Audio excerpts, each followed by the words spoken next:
समंदरों की लहरों को चीरता हुआ एक 17 साला नौजवान एक औरत की आवाज पे हिंदुस्तान पे हमला करता है। कितनी खूबसूरत है ये दास्तान। वो हज्जाज बिन यूसुफ जो खाना काबा पे हमला करता है, वो हज्जाज बिन यूसुफ जिसके अताब से औलिया पनाह मांगते रहे, और वो हज्जाज बिन यूसुफ जो अस्मा बिनते अबू बकर की आल की सिविल वार को मसल देता है, वो हज्जाज बिन यूसुफ जो तारीख इस्लाम का विलन है, वो तारीख हिंदुस्तान में हीरो बन जाता है। सर अगर हज्जाज बिन यूसुफ इतनी मुतजाद शख्सियत थी तो उसके हिंदुस्तान पे हमले के मकासद क्या थे? Very good observation Modi. सबसे पहले मुआशी मकासद। अरब एक ताजर कौम थे जो समंदरी बंदरगाहों और समंदरी रास्तों की तलाश में थे। अरब दुनिया के 3 बड़े आजमों एशिया, अफ्रीका और यूरोप के बिल्कुल दरमियान में वाक़या है।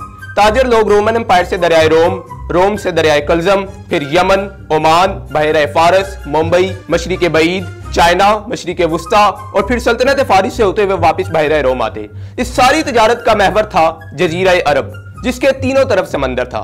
अफ्रीका से हिंदुस्तान चलने वाली मानसून हवाएं सफर को मजीद महफूज बनाती। उधर हिंदुस्तान में ब्राह्मणों ने समंदरी सफर पर पाबंदी लगाई थी। इनके मुताबिक जो समंदर पार जाएगा वो भ्रष्ट हो जाएगा। इसका अल्टीमेट फायदा उठाया अरबों ने, जिन्होंने हिंदुस्तान में तजारत के लिए अपनी आबादियां कायम की, जिनमें थाना मुंबई है, मोबिर है, सरंदीप है। यानी हिंदुस्तान की काफी तजारत अरब ही किया करते थे। इसीलिए इत्तेफाक की बात नहीं है कि हिंदुस्तान पर अरबों का पहला बड़ा हमला दीबल पर हुआ, और दीबल कुछ और नहीं बल्कि एक तजारती बंदरगाह का नाम है। सियासी वजूहात में एक वजह इल्लाफी कबीला था। बनु मैया के तख्तनशीन होने के बाद काफी कबीलों ने बनु मैया की मुखालफत की थी। उनमें से एक कबीला ये इल्लाफी कबीला था, और राजा दाहिर ने इन्हें हिंदुस्तान में पनाह दी थी। दूसरी वजह मुसलमानों को हिंदुओं पर पुराना गुस्सा था कि इन हिंदुओं ने मुसलमानों के खिलाफ जंगे कादसिया और जंगे नेहावंद में फारसियों की मदद की थी। तीसरी वजह बनु उमैया की इंपीरियलिस्ट पॉलिसी थी। चीन में कुतैबा बिन मुस्लिम ने, स्पेन में मूसा बिन नुसैर ने और हिंदुस्तान में मोहम्मद बिन कासिम ने खिलाफत को वसी किया। हजरत उमर फारूक के दौर के बाद ये वो वाहिद दौर था जिसमें इस्लाम ने सबसे ज्यादा इलाकों को फतह किया।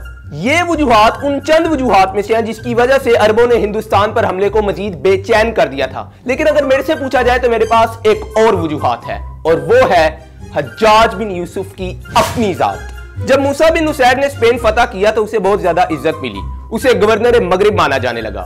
यहां गवर्नर मशरिक था हज्जाज बिन यूसुफ। स्पेन से आने वाली इज्जत और माले गनीमत का काउंटर करने के लिए हिंदुस्तान की फतह लाजिम बन चुकी थी। मसलन खलीफा वलीद बिन अब्दुल मलक हिंदुस्तान पर हमले के लिए कभी इतना इंटरेस्टेड नहीं था। यह हज्जाज था जिसने उसे कन्विंस किया।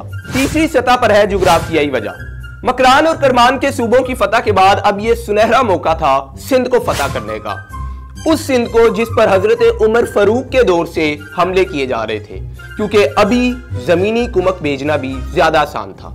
मिलते हैं मोहम्मद बिन कासिम की अगली वीडियो के साथ। तब तक के लिए अल्लाह हाफ़िज़।